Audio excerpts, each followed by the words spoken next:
The Soviet soldiers crushed the city under the bombs.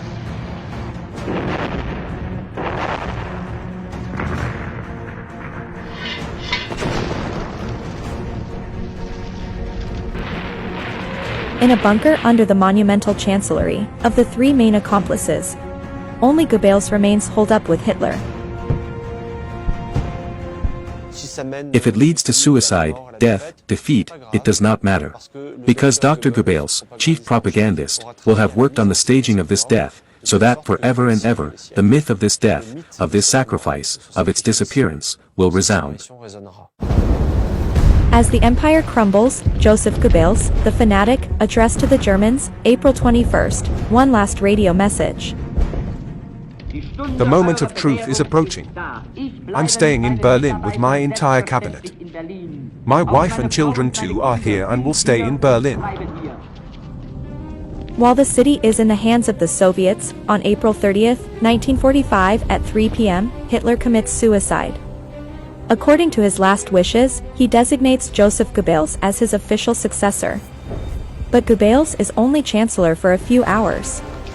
When the Soviets arrive in the Chancellery Gardens, they discover the charred bodies of Joseph and Magda Goebbels, with the corpses of their 6 children that they poisoned before committing suicide. With Magda Goebbels, his wife, they agree that there is no future, there is no possible world without Nazism, so they murder their children. They turn off the next generation. It's finish. Everywhere in Germany, the Allies discover the same scene. Thousands of anonymous Nazis do not want to surrender and commit suicide as a family.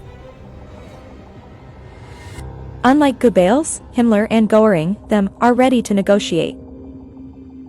Himmler and Göring remain politicians to the end, that is people who leave all options open, who calculate and who want to survive. Hermann Göring takes refuge in his residence on the border of Germany and Austria. Before his death, Hitler fired him.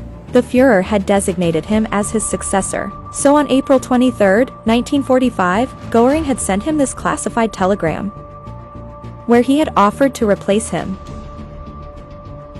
If negotiations are necessary, I would be in a better position than you in Berlin.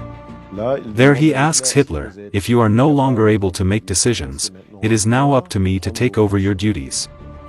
Hitler considered this telegram a serious betrayal. And that is why Göring is dismissed from all his functions.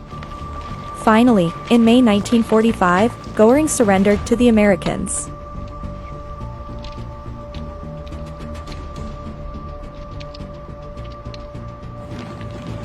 His wife and daughter are in safe custody.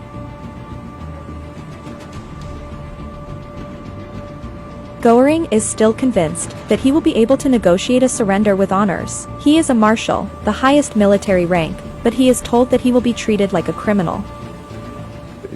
He understands from one minute to the next that he has no chance of negotiating anything. 'Cause it's an unconditional surrender that the Allies have been asking for years.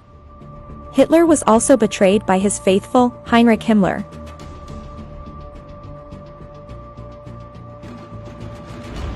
The leader of the SS is on the run. Since February 1945, to save his head, Himmler made secret contact with the Allies to negotiate surrender. He even allowed his white Red Cross buses to save more than 13,000 prisoners whom he freed from the camps.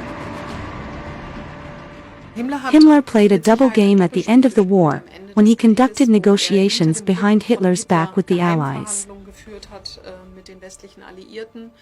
We notice his disconnection from reality.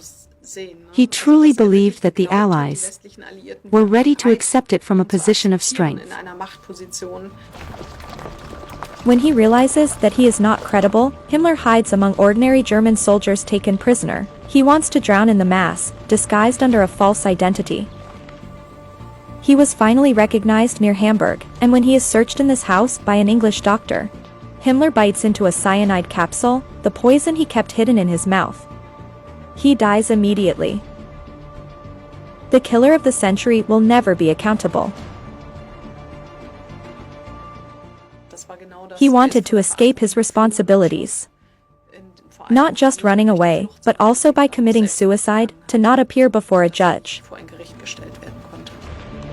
On the same day, in Flensburg, in northern Germany, the last Nazi leaders are arrested.